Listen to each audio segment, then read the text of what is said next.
Well, there's nothing like grilling during these warm summer nights, but what kind of wine pairs best when you're outside barbecuing? Well, guess what? Our wine educator is here to help us out. Kirk Peterson joins us now, and cold glass of wine, grilling, it's so nice to be outside when the temperatures start to dip, but you have basically the 3 Gs of backyard grilling, right, Kirk? Absolutely. Who doesn't love a little alliteration for a mnemonic aid? The 3 Gs, Grinolino, Gamay, and Grenache. There's thousands of grapes out there. I thought might as well narrow it down to 3 that you could find and that are easy to enjoy.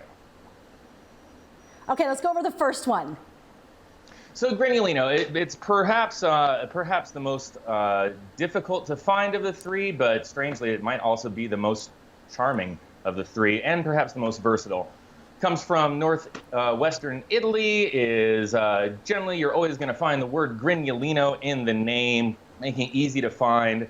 And as you mentioned, it is best served chilled, goes great with almost everything, hot dogs, hamburgers, charcuterie plates, very versatile, great for salads and great just to sip on its own. So Grinolino, is that what the actual grape is called, or will you look for the wine that says that? That is the name of the grape, and we're lucky in this case in that this is one of those European wines who does us a favor by actually putting the name of the grape right on the label. Okay, so that helps out. The second G is it Gamay? Gamay. Gamay. And Gamay, okay. Gamay. Gamay. While Gamay. many people may not realize they've had this grape, many people have. This is the principal grape in Beaujolais.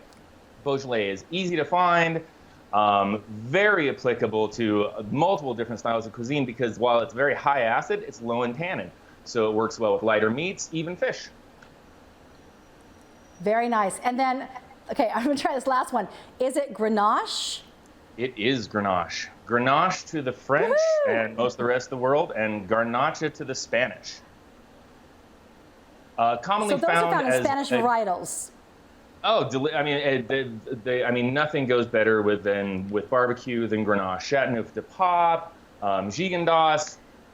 All you got to do is go into pretty much any reputable wine store, and you're going to find something that is Grenache based, and it's big, it's bold, it's rich, it's fruity. Great complement to ribs, brisket. So Grenache, does that go would you find Grenache grapes in like a Pinot Noir or a Cabernet? Well, those are actually other names of grapes, but that's an interesting point that you bring up because sometimes when we, particularly as for American wine connoisseurs, oftentimes when we say the name of a grape, we kind of mean more a style. So there are a lot of different styles of wines out there. So just because it's not the exact grape you're looking for, trust the recommendations of people who have maybe had the bottle ahead of you. And you can always try it too when you're at restaurants, but you can always, have a little wine tasting to go with your grilling and your family. So we love learning more about wine because, you can't go wrong in education about vino. Absolutely. It can all just be, it seems like a daunting subject, but it can all be boiled down quite easily. Yeah, you don't have to make it fancy. You can just make it fun. Kirk, thank you so much for joining us. Cheers to you. We'll see you next time. Cheers to you. Thank you so much. All right. You know my favorite, Maria, buttery Chardonnay. I'm pretty boring, but I love it. Ron Buyer, right? Is that?